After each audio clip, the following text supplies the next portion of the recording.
नमस्कार, मी प्रियंका गणेश गायकवाड, यशवंत महाविद्यालय नांदेड. यशवंत महाविद्यालय नांदेड येथील मराठी विभागाअंतर्गत कोरोना काळाला गतिशील प्रतिसाद देण्यासाठी अनेक उपक्रम राबवले जातात. त्यातीलच एक उपक्रम म्हणजे कोरोना काळातील कविता वाचन. आणि या उपक्रमामधूनच एक नवीन उपक्रम उदयास आला, तो म्हणजे कोरोना काळातील कविता वाचनाला विद्यार्थ्यांचा प्रतिसाद. या उपक्रमामध्ये प्रत्येकी म्हणजे विद्यार्थी 3 कवी निवडले जातात आणि त्या 3 कवीच्या कवितांचं रसग्रहण केलं जातं. प्रथमतः मी सांगू इच्छिते या उपक्रमामधून आम्हाला नेमकं काय शिकायला मिळालं. तर या उपक्रमामध्ये जेव्हा आम्ही म्हणजे सहभागी झालो किंवा आम्हाला सरांनी सहभागी करून घेतलं, तेव्हा आम्हाला वाटलं की यामध्ये आम्हाला शिकायला भेटण्यासारखं काहीच नसेल. पण या उपक्रमामध्ये जेव्हा आम्ही आलो, जेव्हा आम्हाला या उपक्रमाची चाहूल लागली किंवा जेव्हा आम्हाला उपक्रम कळू लागला, तेव्हा आम्हाला एक सर्वात उत्कृष्ट म्हणजे कविता म्हणजे काय, नेमकं कविता ही काय असते हे आम्हाला चांगल्या पद्धतीने कळून आलं. म्हणजेच काय, पहिलं म्हणजे पहिली दुसरी पासून कविता असते. पाठ्यपुस्तकामध्ये कविता ही अतिशय पहिलीपासूनची म्हणजे सर्वांची आवडती म्हणजे कविता असते. पण मला वाटायचं की म्हणजे इतरांना वाटत असेल की नाही, पण मला वाटायचं कविता ही नेमकं म्हणजे विद्यार्थ्यांना शाळेत येण्यासाठी एक आवड म्हणून किंवा म्हणजे विद्यार्थ्यांना शाळेत आणण्यासाठी एक सहज असलेलं एक माध्यम वाटायचं किंवा सहजच कविता असते असं वाटायचं. पण कविता ही नेमकी काय ह्या उपक्रमामध्ये आल्यानंतर कळालं. 4 ओळीच्या कवितेमुळे कधी कधी आयुष्य पालटून जातं किंवा खचलेल्या माणसाला धीर मिळतो. म्हणजेच काय, प्रेरणादायी कविता, 4 ओळीच्या कविता ही प्रेरणादायी ठरतात. म्हणजे काय, जशी की एक कथा ऐकल्यानंतर किंवा एक कथेमधून प्रेरणा मिळते, तशी 4 ओळीच्या कवितेमधून आपल्याला प्रेरणा मिळते. हे आम्हाला या उपक्रमामध्ये आल्यानंतर कळालेलं आहे. आणि जेव्हा आम्ही कविता वाचतो किंवा कवितेचा अभ्यास करतो, तेव्हा आम्हाला नेमकं कवितेचा सारांश किती प्रमाणात निघतो, तिचा सारांश किती होऊ शकतो, हे आम्हाला ह्या उपक्रमामध्ये आल्यानंतर कळालेलं आहे. तर मी ज्या आज 3 कवी निवडलेले आहेत, ते 3 कवी म्हणजेच रामप्रसाद वावळ, जे की औरंगाबादचे आहेत, उस्मानाबादच्या भाग्यश्री केसकर आहेत, लातूरच्या तृप्ती अंधारे आहेत. आणि ह्या 3 कवी ज्या आहेत त्यांच्या कविता निवडल्यानंतर, त्यांच्या कविता वाचल्यानंतर मला सर्वात पहिलं जे आपल्या पुढे मांडावेसे वाटले ते म्हणजे रामप्रसाद वावळ. कारण का त्यांनी जी कविता केलेली आहे, त्यांनी जी कविता मांडलेली आहे, ती कविता म्हणजे तू लिहून आणायला सांगशील हे कविता आहे. ह्या कवितेमध्ये त्यांनी नेमका कविता म्हणजे काय, कविता लिहित असताना किंवा कवितेच्या प्रति भावना काय असतात एका कवीच्या, किंवा कविता लिहित असताना नेमकी कविता कशी लिहिली जाते किंवा कविता निर्माण कशी होते, हे त्यांनी या कवितेत सांगितलेलं आहे. तर मी त्यांचा थोडक्यात 2 ओळीमध्ये परिचय देते आणि त्यांची कविता वाचन करून रसग्रहण करून दाखवते. रामप्रसाद वावळ यांचा मराठीमध्ये एमफिल झालेला आहे. त्यांचं लिखाण हे नियतकालिकामधून प्रेक्षकांसमोर आलेलं आहे आणि म्हणजे समीक्षकांकडून आणि प्रेक्षकांकडून त्यांच्या कवितांना खूप सारं प्रेम मिळालेलं आहे. आणि त्यांचे आज म्हणजे खूप सारे कवी प्रेमी आहेत, रसिक आहेत आणि ते आता सध्याला आश्वासक कवी म्हणून समोर येत आहेत. तर त्यांची कविता पाहूयात आपण. कवितेचे शीर्षक आहे तू लिहून आणायला सांगशील. तू लिहून आणायला सांगशील एखादा विषय देऊन कविता, किंवा आपला माणूस म्हणून करशील तोंड भरून स्तुतीही. पण प्रश्न कवितेचा इब्रतीचा आहे दोस्ता. उद्या जर मला कुणी कवी म्हणून हाक मारली, तर कवितेने एकांतात अश्रू नको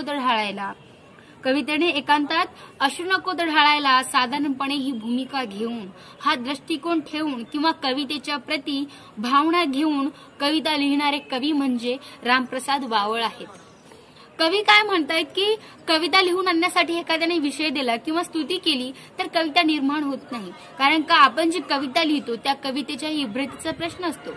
त्या कवितेलाही मान सन्मान आहे म्हणतायत आणि कविता उगीच होत नाही. तर कवितेच्या प्रति भावना, कवितेच्या प्रति मान सन्मान कवीच्या मनामध्ये असतो. वाचकाच्या मनामध्ये मान सन्मान आहे किंवा नाही हे न पाहता कविता करत असताना कवितेचा मान सन्मान जागा ठेवून किंवा कवितेला उच्च स्थानी ठेवून कविता लिहित असतो. हे या कवितेतून आपल्याला पाहायला मिळालेलं आहे. त्यांची दुसरी कविता आहे अस्वस्थतेचे चेहरे हे जगातील. अस्वस्थ चेहरे, त्यांच्या दिसण्यात आणि असण्यात जमीन आसमानचा फरक, हे अदृश्य जगातील अस्वस्थ चेहरे. ज्यांच्या दिसण्यात आणि असण्यात जमीन आसमानचा फरक, किती अचंबित होतोय मी, काय जादू आहे ही. हे सोंगाडे नाहीत, पण सोंग का करतायत? पक्का नजरबंदीचा खेळ आहे हा. मेंदूला गुलाम बनवण्याची भारी कला आहे त्यांच्याकडे. ते दिसतायत सर्वदूर संकल्पित टिळे लावून, पोटात आणि ओठात अनंत अंतर ठेवून. मीही नजर कैद होण्याची शक्यता नाकारता येत नाही, कारण अस्वस्थ चेहरे स्वस्थ बसत नाहीत. आपल्या आतून बाहेरून सतत फिरत असतात, पण आपल्याला दिसत नाहीत. आतून आणि बाहेरून फिरतात, पण आपल्याला दिसत नाहीत. म्हणजेच काय, कवी ह्या कवितेमधून आपल्याला सांगण्याचा प्रयत्न करतायत की अस्वस्थ जगातील अस्वस्थ चेहरे, म्हणजेच काय, अस्वस्थ जग आणि अस्वस्थ चेहरे आपल्याला सध्याला सर्वदूर पाहायला मिळतात. आणि ते सोंगाडे नाहीत, पण सोंग करतात. आणि कवीला प्रश्न पडलेला आहे, कवी स्वतः अचंबित झालेले आहेत की म्हणजे हे सोंगाडे नाहीत, पण सोंग करण्याचे ढोंग का करतात. आणि अस्वस्थ चेहरे स्वस्थही बसत नाहीत, आपल्या आतून बाहेरून फिरतात, पण आपल्याला दिसत नाहीत.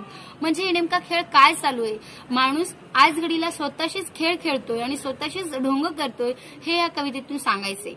आणि त्यांची तिसरी जी कविता आहे ती कविता म्हणजेच कवितेचं शीर्षक आहे तू भिरकावलेस दगड मीही भिरकावले दगड. तर ही कविता आपण वाचूया. तू भिरकावलेस दगड मीही भिरकावले दगड, त्याने आभाळाला तडे गेले, तुझे रान माझे रान गारांनी उद्ध्वस्त केले.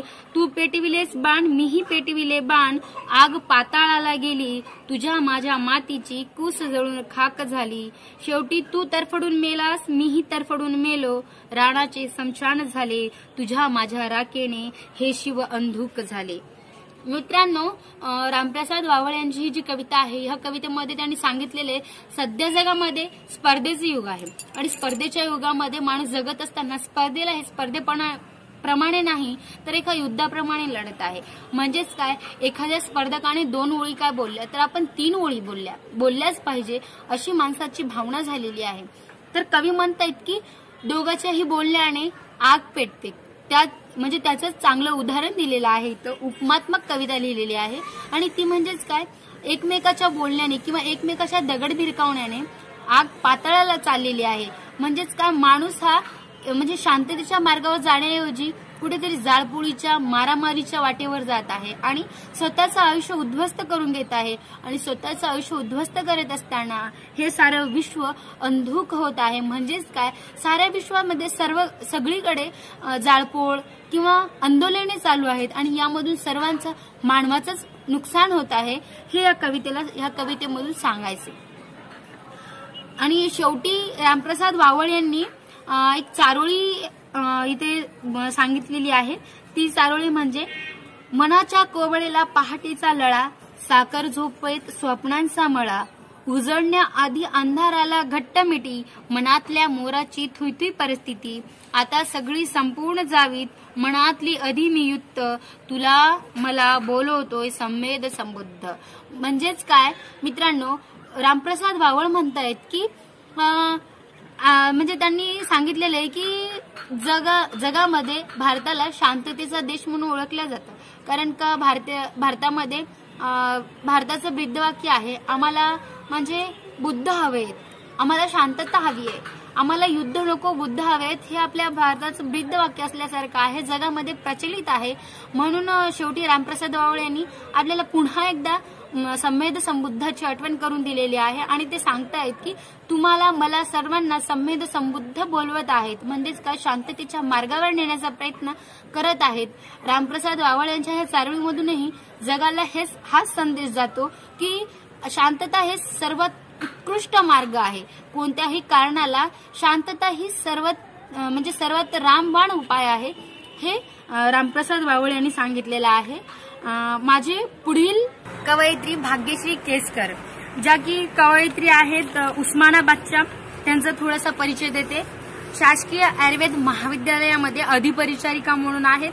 त्यांचा दररोजचा वेदनाशी खेळ असतो किंवा वेदनाशी परिचय असतो, पण त्यांच्या म्हणजे व्यक्तिमत्वामध्ये वेदना दिसत नाहीत. याउलट उपेक्षितांवरील समाजाच्या अन्यायाला वाचा फोडण्याचं काम हे उस्मानाबादच्या भाग्यश्री केसकर हे करतात आणि त्यांच्या वेदनावर म्हणजे वेळेप्रसंगी त्यांच्या वेदनावर फुंकर घालण्याचं कामही कवयित्री करतात. म्हणे त्यांचा एक कविता संग्रह आहे उन्हाळ्यात बांधलं सावलीचं घर. या पुस्तकातील बाया ही जी कविता आहे ती अतिशय प्रचलित झालेली आहे.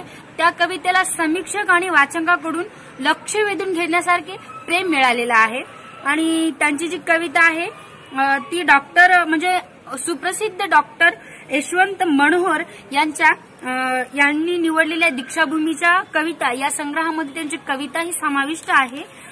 त्यांची पहिली कविता आहे आपण पाहूया सई सखे ग. मित्रांनो, सई सखे ही जी कविता आहे ती कविता नेमकं कशासाठी आहे तर म्हणजे आपल्या साधारणतः ती परिस्थिती सही सखी ही जी कविता आहे ही परिस्थिती साधारणतः खेडेगावामध्ये पाहायला मिळते. कारण का खेडेगावामध्येच सही सखीशी संवाद साधला जातो. शहरामध्ये तर सोशल मीडियावरच फ्रेंड्स रिक्वेस्ट एक्सेप्ट करून संवाद साधला जातो. तिथे सही सखेचा शब्द येणं शक्य नाही. तर सही सखी ही कविता आपल्या पुढे वाचते आणि त्यानंतर त्याचं रसग्रहण करण्याचा प्रयत्न करते. या कवितेचं रसग्रहण करण्यासारखं इतकं काही अवघड नाही कारण का ही कविता इतकी साधी सरळ सोपी आणि ताला सुरात म्हणलेली आहे पण ती मला जमणार नाही. ती कविता एकदम साधी सरळ गाण्यासारखी आहे, ती सहज समजून जाईल. सही सखे तुला काही सांगायचे ग, मनातले काही बाही बोलायचे ग. भुरू भुरू पाऊस असे मनामध्ये ग, वारा असा पिंगा घाली कडामध्ये ग. चाहुली कुणाची ती कळे ना ग, पाऊलही आता मागे वळे ना ग. चांदण्याचा झुला झुले मनामध्ये ग, क्षणाचीही झाली फुले राणामध्ये ग. धड निळे झाले सारे ग, मनातले जागे झाले वादळ वारे ग. शोधू कुठे निळ बिलोर आज येथे ग, मनामध्ये नाचे मोर आज एक ग. दिस जाई असा डोंगर माथ्यावरी ग, ओवी जशी रेंगाळते जात्यावरी ग. सई सखे तुला काही सांगायचे ग, मनातले काही बाही बोलायचे ग. मित्रांनो, भाग्यश्री केसकर यांनी ह्या कवितेमध्ये सांगितलेलं आहे की म्हणजे सही सखे तुला काही सांगायचंय, माझ्या मनातलं तुझ्यापुढे काहीतरी तुझ्यापुढे मांडायचंय. माझ्या मनामध्ये म्हणजे अशा भावनांचा मोर झालेला आहे जो की थुई थुई नाचत आहे आणि मला तो मोर तुझ्यापुढे नाचून दाखवायचा आहे. म्हणजेच काय, त्याने उपमा दिलेली आहे. माझ्या मनामध्ये जे काही भावना आलेल्या आहेत ते तुझ्यापुढे मांडायच्या आहेत. आणि एक मैत्रीण आपल्या मैत्रिणीला जे काही सांगते ते म्हणजे सहजासहजी इतरांना किंवा घरच्या आई वडिलांनाही सहसा कोणी सांगत नाही. जे की आपण मैत्रिणीशी सांगत असतो, मैत्रिणीशी हितगुज करत असतो, त्याच कवी म्हणजे कवयित्री या कवितेमध्ये करत आहेत. कारण का कवयित्रीला त्यांच्या मैत्रिणीची खूप दिवसाची भेट झालेली नसेल म्हणून कवयित्रीने ही कविता लिहिलेली असेल. आणि या कवितेमध्ये म्हणजे सांगितलेलं आहे की तुला आता इतके दिवस झाले भेटले नाही मी किंवा इतके दिवस झाले मी तुला सांगितलं नाही. आता त्याचं एक वादळ वारं झालेलं आहे आणि ते आता थुई थुई जिकडं व्हावं तिकडं वाहत आहे आणि मला ते तुझ्या पुढे लवकरात लवकर मांडायचे. म्हणजेच काय त्यांनी सांगितलेलं आहे की तुझ्यासोबत काहीतरी बोलायचे, तुझ्या पुढे काहीतरी मांडायचे, हे या कवितेतून सांगितलेलं आहे. आणि त्यांची दुसरी जी कविता आहे ते फुलांचा पाऊस. म्हणजेच काय, भाग्यश्री केसकर यांनी निसर्गमय वातावरणामध्ये बसून केलेली कविता असावी. त्या कवितेचं नाव फुलांचा पाऊस आहे. तर कविता बघूयात आपण. सांजवेळी आला फुलाचा पाऊस, अशा प्रकारची चाल आहे या कवितेला. पण मला ती चाल जमणार नाही कारण का भाग्यश्री केसकर यांनी ज्या दोन कविता गायलेल्या आहेत त्या दोन्ही कविता म्हणजे गायलेल्या आहेत, वाचलेल्या नाहीत. आणि ज्यांच्या त्यांच्या कविता गायल्या जातात पण माझा आवाज किंवा मला जमणार नाही, तर मी ते आपल्या पुढे वाचून दाखवते. सांजवेळी आला फुलाचा पाऊस, नको रे सकाया नको रे जाऊस. तुझ्या जरेसाठी मनातली गाणी, पाऊल ठेवता हलते रे पाणी. उडता इशारा नको रे देऊस, सांजवेळी आला फुलाचा पाऊस. उलगडे आता शब्दाचा गारवा, सारुणीय सारे उडतो पारवा.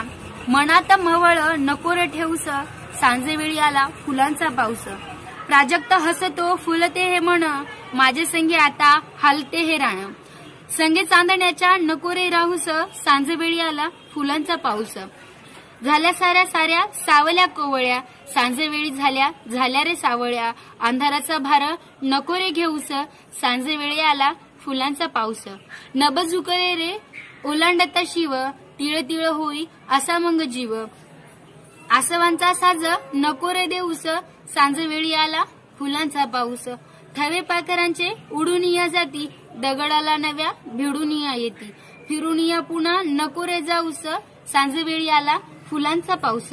तुझ्या आबोल्याने टोचते रे काटा, तुझ्याकडे जाती माझ्या पाये वाटा.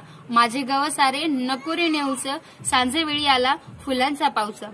मित्रांनो, ही कविता आपल्याला कोणत्या उद्देशाने घ्यायला हवी हे आपल्यावर डिपेंड आहे. म्हणजेच काय, ह्या कवितेमध्ये निसर्गाचं हे उदाहरण दिलेलं आहे आणि सख्याचं पण उदाहरण दिलेलं आहे. म्हणजेच काय, कवयित्री म्हणत आहेत की निसर्गाचा भरभरून आलेला आहे, निसर्गमय वातावरणामध्ये जगावंसं वाटत आहे, फुलांचा पाऊस आलेला आहे आणि ते सख्याला रोखत आहेत की तू जाऊ नकोस. म्हणजेच काय, फुलांचा पाऊस आलेला आहे आणि तू म्हणजे अंधाराचा भार नको देऊस. म्हणजेच काय, दुःख किंवा कोणतं काम असं नकोय, त्या फुलाच्या पावसाचा आस्वाद घे किंवा त्या पावसामध्ये जगून घे, असं कवीचं म्हणजे कवयित्रीचं म्हणणं आहे. आणि याच्यामध्ये त्यांनी निसर्गाला पण सांगितलेलं आहे की फुलांचा पाऊस आलेला आहेस पण सगळं गाव सारं नेऊ नकोस, कारण का जसं आलायस फुलाच्या प्रमाणे तसाच बरसत राहा, असंही या कवितेत सांगितलेलं आहे. म्हणजेच काय, भाग्यश्री केसकर यांच्या कविता जर आपण वाचायला गेलो किंवा वाचायला जाणार नाही, कारण का त्यांच्या कविता ऐकल्यानंतर आपल्याला तालातच म्हणाव्या वाटतील, कारण का त्यांनी तशा सुरामध्ये कविता गायलेल्या आहेत. तर त्यांच्या कविता एकदा नक्की ऐकायला पाहिजे, कारण का एका गीतामध्ये प्रेरित केलेल्या आहेत आणि त्या कविता ऐकल्यानंतर आपल्याला सतत त्या कविता गुणगुणत राहाव्याशा वाटतील. यापुढील माझ्या कवयित्री आहेत तृप्ती अंधारे, लातूरच्या आहेत. व्यवसाय आणि कृतिनिष्ठ उपशिक्षण अधिकारी आहेत. त्यांची अंतर्दाह या कविता संग्रहातून त्यांची रसिकासमोर आलेली अस्वस्थ करणारा भवताल म्हणजे त्यांची कविता आहे आणि त्यांची पुस्तकं आहेत, जे की महाराष्ट्रातील पहिली कविता संग्रह आहे.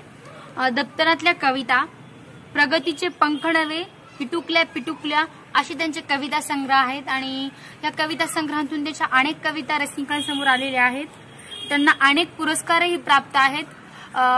मी विशेषतः सांगू इच्छिते की जेव्हा आपण तृप्ती अंधारे यांच्याकडे पाहतो तेव्हा एक म्हणजे वेगळीच भावना निर्माण होते, कारण का जेव्हा मी तृप्ती अंधारे यांचा फोटो पाहिला त्यावेळेसच मला कळालं की म्हणजे काहीतरी वेगळं आहे. म्हणजे धडधडाडीच्या कवयित्री वाटल्या, कारण का म्हणजे साधारण राहणं, म्हणजे दोन्ही बाजूने त्यांची राहणीमान चांगलं आहे. जसे की घरामधले राहणीमान आणि बाहेरचंही राहणीमान त्यांच्या फोटोवरून मला कळालं, म्हणजे असू शकतं तसं. मला त्यांच्याकडे पाहिल्यानंतर वाटलं की म्हणजे एक वेगळीच प्रेरणा मिळालेली आहे, प्रेरणादायी ठरल्या माझ्यासाठी त्या. आणि त्यांची जी कविता आहे ती पहिली कविता आहे प्रवास, आणि ती कविता मी तुम्हाला वाचून दाखवते. ह्या कवितेमधला जो प्रवास आहे तो प्रवास म्हणजे एका बाईकडून आईकडेचा प्रवास आहे, जे की त्यांनी शब्दामध्ये मांडण्याचा प्रयत्न केलेला आहे. स्वतःला रित करून ठेवले माझ्या दुःखापासून, तो आलाच कधी दुःखानं निराश होऊन, व्याकुळ होऊन माझ्याकडं, तर उतरता यावं माझ्या आत, तुला निवांतपणे खोल अन सापडावी माझ्या आत असलेली ऊब. तू विसावत जा, उलगडत जा, उतरवत रहा माझ्यात स्वतःला, श्रेव द्यावेत स्वतःचे रंग पाण्याला, तसेच देत जा तुझ्या दुःखाचे सप्तरंग. तुझ्या पापणीतील आसवांना अलगत उतरवून घेईन माझ्या डोळ्याच्या पालखीत, आणि मिरवत राहील आयुष्यभर तुझ्यासाठी, हसत हसत करता येईल मला हा बाईकडून आईकडेचा प्रवास. म्हणजेच काय, कवी इथं बाळाला उद्देशून बोलत असतील, बाळासाठी बोलत असतील, कारण का कवयित्री म्हणतायत की बाळाला तू माझ्यामध्ये अलगत उतरवत जा, माझ्यामध्ये तू समाविष्ट होऊन जा, म्हणजे तुझं दुःख मी सगळं आत्मसात करून घेईल. माझ्या दुःखाला मी म्हणजे तुझं दुःख जे आहे ते मी माझ्या पापण्यांमध्ये एका म्हणजे झुल्याप्रमाणे जगून म्हणजे ठेवून घेईल आणि माझ्या पापणीतील आसवांना अलगत उतरवून घेईल. म्हणजेच काय, त्यांनी अलगत म्हणजे एका बाळाला आपल्या आतमध्ये उतरवून घेण्याचं धाडस करत आहेत आणि म्हणतायत की मला सर्व हसत हसत करता येईल. म्हणजेच काय, बाईकडून आईकडेचा प्रवास मी हसत हसत करून घेईन, तू निवांतपणे ये माझ्याकडे, असं ते म्हणत आहेत. उगवते हल्ली दिशा दिशातून, ही त्यांची दुसरी कविता आहे. उगवते हल्ली दिशा दिशातून आसपासचे सारे जण आता शहा लिहू लागलेत कविता, कविता उगवते हल्ली दिशातून, आसपासचे सारे जण हाताशहा लिहू लागलेत कविता.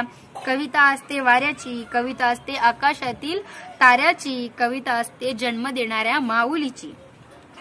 म्हणजेच काय, आता सर्वजण कविता लिहू लागलेले आहेत. 4 ओळी काय आठवल्या, मी कवयित्री झाले किंवा मी शायर झाले, हे जे आहेत ते प्रचलित वाक्य आहेत. आणि या प्रचलित वाक्यानुसार कवयित्री म्हणतायत की हाताशहा सर्वजण कविता लिहू लागलेले आहेत. आणि ती कविता आभाळातल्या ताऱ्याची असू शकते किंवा जन्म देणाऱ्या माऊलीचीही असू शकते.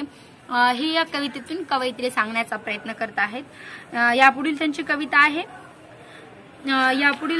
जी कविता आहे ती उगवते हल्ली दिशातून हीच कविता आहे. आणि त्या कवितेतून त्यांनी खूप काही सांगितलेलं आहे. ह्या सर्व कवीच्या कविता ऐकल्यानंतर म्हणजेच मनाला एक वेगळी चाहूल निर्माण होते. कारण कविता ही नेमकी काय आहे, कविता ही कशा प्रकारे वाचायला हवी किंवा कविता ही काय आहे हे आम्हाला उपक्रमातून कळालेलं आहे. आणि ह्याचं सर्व श्रेय जे आहे ते विश्वाधर देशमुख सरांना जातं. आणि मी सर्व कवीचं म्हणजे जे काही 52 कवी या उपक्रमामध्ये आले होते त्या कवीचं मी आभार मानते. व सर्वात जास्त जर कोणाची ऋणी असेल तर ती विश्वाधर देशमुख सरांची आहे. विश्वाधर देशमुख सरांचे आभार मानते. धन्यवाद.